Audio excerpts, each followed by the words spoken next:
पर नजर डालते हैं। सोने और चांदी में आज फिर से एक बार थोड़ी सी सुस्ती दिखी है।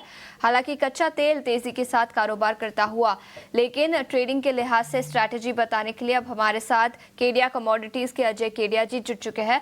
अजय सर, गुड मॉर्निंग, शुक्रिया समय निकालकर जुड़ने के लिए। सबसे पहले सोने और चांदी पर आपकी किस तरह की रणनीति होगी? और आज तो ग्लोबल मार्केट में सुस्ती ही दिखी है, लेकिन एमसीएक्स पर ट्रेडिंग के लिहाज से कौन से लेवल्स पर नजर रखें? Very good morning Ashok. हाँ, डेफिनेटली देखिए, मंडे के दिन हमने काफी बड़ा जंप आते हुए देखा। जिस तरह से एस्केलेशन जो बड़े हैं रशिया और यूक्रेन के बीच में, वो एक बड़ा कारण रहा। बट इसमें सरप्राइज मूव था चांदी का। जिस तरह से चांदी $34 के ऊपर निकल गई थी और डोमेस्टिक मार्केट में 1 लाख का लेवल कल पूरे दिन, डिस्पाइट के हमने एक अच्छा खासा करेक्शन भी आते हुए देखा, बट चांदी 1 लाख के ऊपर मेंटेन रही। गोल्ड सिल्वर रेशियो में गिरावट दिखाई दे रहा है। इसका मतलब है चांदी कहीं ना कहीं सपोर्टिव रहेगी एज कम्पेयर टू गोल्ड। आज मॉर्निंग से ही मार्केट एक दायरे में है। ये हफ्ते के जो डेटा पॉइंट है यूएस से, ये काफी क्रुशियल होने जा रहे हैं। तो मुझे लगता है सोने में तो एक दायरे का सौदा रहेगा, जबकि चांदी में एक बाउंस रहेगा। इसी को देखते हुए गोल्ड को सैलोन जंप की रणनीति बनाई है। 98,000 पे बेचे, 98,400 का स्ट्रिक्ट स्टॉप लॉस लगाइए। लिमिटेड डाउनसाइड है जो 97,200 तक का टारगेट रहेगा। वहीं अगर चांदी की बात करें तो बेस मेटल को भी सपोर्ट मिला। ये दिखाता है कि इकोनॉमी में कहीं ना कहीं स्टेबिलिटी दिखाई दे रही है। तो चांदी को 1,05,000 पे लेके चलिए। 99,700 का स्टॉप लॉस है। अपसाइड थोड़ा लिमिटेड दिखाई दे रहा है, क्योंकि 1,02,000 तक का जो लेवल है, ये पिछले 6 महीने में 2-3 बार टच किया है लाख के ऊपर, बट सस्टेन नहीं कर पाया। तो 1,02,000 के टारगेट के लिए चांदी ले सकते हैं। ठीक है, तो चांदी पर खरीदारी की राय, लेकिन सोने पर बिकवाली की राय आती हुई। चांदी पर 1,02,000 तक के लेवल्स नजर आ सकते हैं, लेकिन इसके अलावा कच्चे तेल और नेचुरल गैस, यहाँ पर आपका कोई ट्रेड बनेगा आज? बिल्कुल, कच्चे तेल की अगर हम बात करें तो कच्चे तेल के अंदर हमने देखा, जैसे ही रशिया यूक्रेन का कंसर्न बढ़ा, कच्चे तेल को भी बेनिफिट मिलता हुआ दिखाई दिया।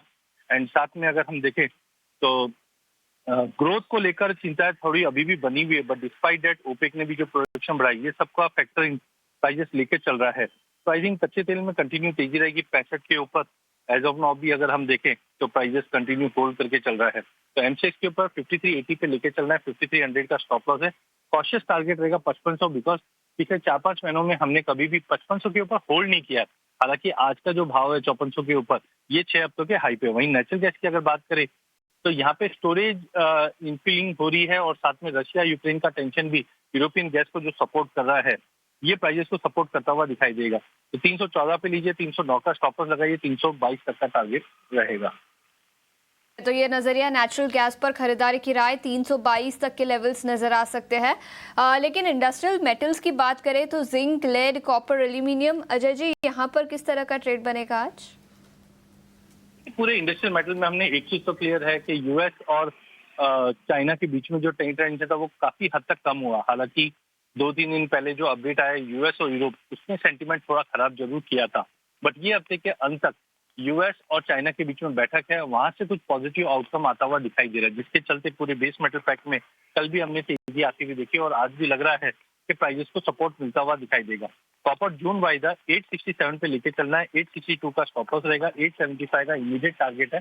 बट मुझे लगता है आने वाले दिनों में हम 890 तक का भी लेवल कॉपर में देख पाएंगे। जिंक 254 पे लेके चलिए 257 के टारगेट के लिए। अंत में अगर एल्यूमिनियम की बात करें तो 238 पे लेना चाहिए 242 के टारगेट के लिए। ठीक है, तो ये नजरिया इंडस्ट्रियल मेटल्स पर। अजय सर, बहुत बहुत शुक्रिया समय निकालकर आज हमारे साथ जुड़ने के लिए और कमोडिटी मार्केट पर अपनी रणनीति बताने के लिए। लेकिन आगे बढ़ते हैं। आईपीएल के 18वें सीजन में रॉयल चैलेंजर्स बेंगलुरु ने अपने फैंस को विराट तोहफा दिया। फाइनल मुकाबला